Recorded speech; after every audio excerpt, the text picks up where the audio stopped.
Many people identify Henry VIII as the father of the Reformation in England, but the truth is Henry was born a Catholic, lived a Catholic, and died a Catholic. If it were possible, he was more Catholic than the Pope himself. In fact, the Pope granted Henry the rather grand title, Defender of the Faith, a title still used by British monarchs today. It was given in response to a defence that Henry wrote against Luther's teachings.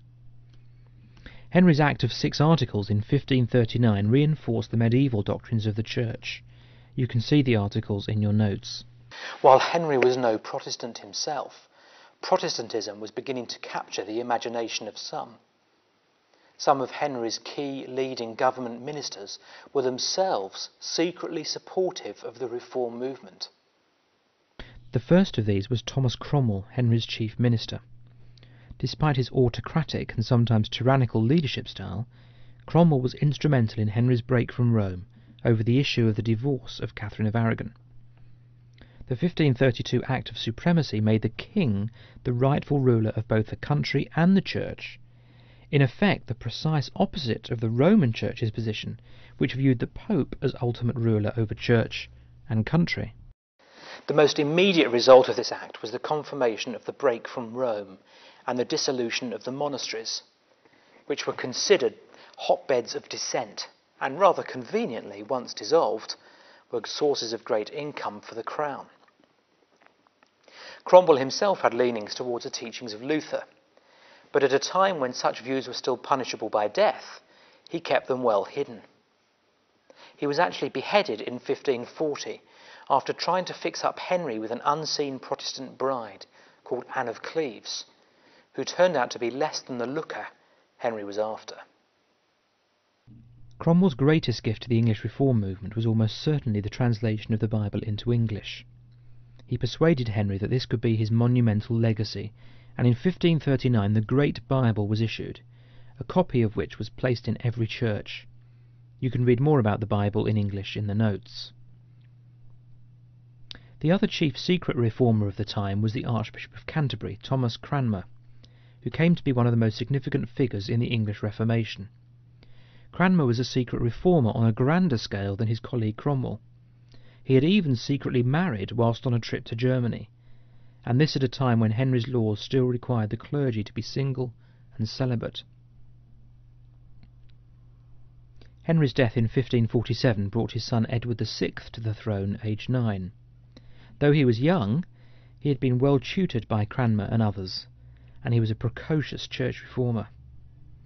Cranmer's influence began to be felt. For example, at Bishop Gardiner's enthronement service, the young king stopped the proceedings and rewrote the liturgy there and then because he considered it too Catholic. Two great foundations were introduced. The first of these was the Act of Uniformity. This made adherence to the Protestant faith compulsory and introduced penalties for not sticking to the prescribed services. It was accompanied secondly by the Book of Common Prayer, Cranmer's greatest work, and the basis for the edition still in use today. This book was revolutionary. It contained a plan to read the whole Bible in a year, in English at that, and the Psalms read through every month. It reduced the number of rules too. Now they were all contained in one book, and it replaced confusion with uniformity. This, however, was a top-down reformation. Changes were introduced not because people believed in them, but because they were imposed by authorities. Therefore, it was no surprise that when Mary came to the throne following Edward's early death, it was easy for her to remove all the Protestant legislation. At first, Mary was lenient on her opponents, but in 1554 Cardinal Reginald Pole came to England from Rome.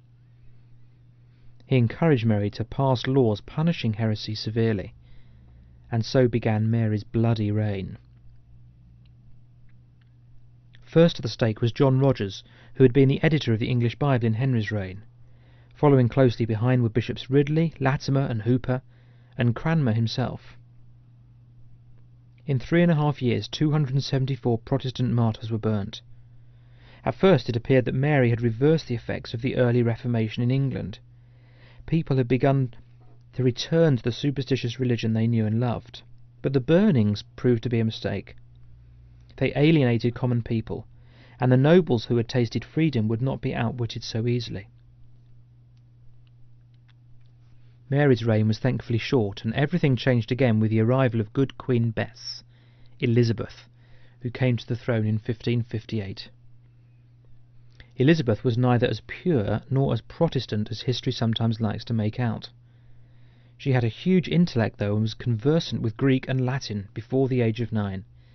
She was also extremely politically astute. When she became queen, she knew she had a great battle before her. The country was split. Some people liked the ritual of the old religion, without it really having any meaning.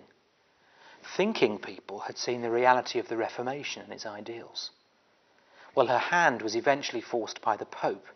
Ironically, he declared her illegitimate and offered the throne of England to another loyal Catholic. This was really the nail in the coffin of Catholicism for a fiercely independent England. How dare he do such a thing? But it's also wrong to think of Elizabeth as a dyed-in-the-wool Protestant. For example, she rejected thoroughly the reformers' insistence on preaching, insisting herself that sermons only need to be preached 4 times a year, at most. During the reign of Elizabeth that the modern-day Church of England took on its present form. From the start it was a compromise. The beliefs of the Church were enshrined in the thoroughly reformed 39 Articles. The liturgy of the Church came from the newly formed prayer book, again very Protestant in its nature.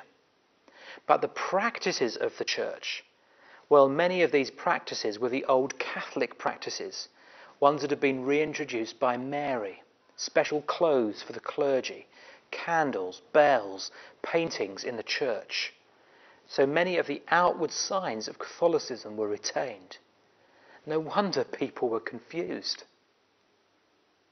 Elizabeth fought for this so-called settlement on 2 fronts. The old Catholics were against her rejection of their faith, and this attack culminated in the Armada, a Rome-blessed mission to reclaim England for the Pope. But she also found herself fighting those true to Cranmer's ideals, who felt that the church established by Elizabeth was compromised from the start. These men were often called Puritans. This broad group is ridiculed today because of their fondness for holiness and simple living. But more significantly than that, they wanted to push reforms through the Church of England. They wanted a pure church. In Elizabeth's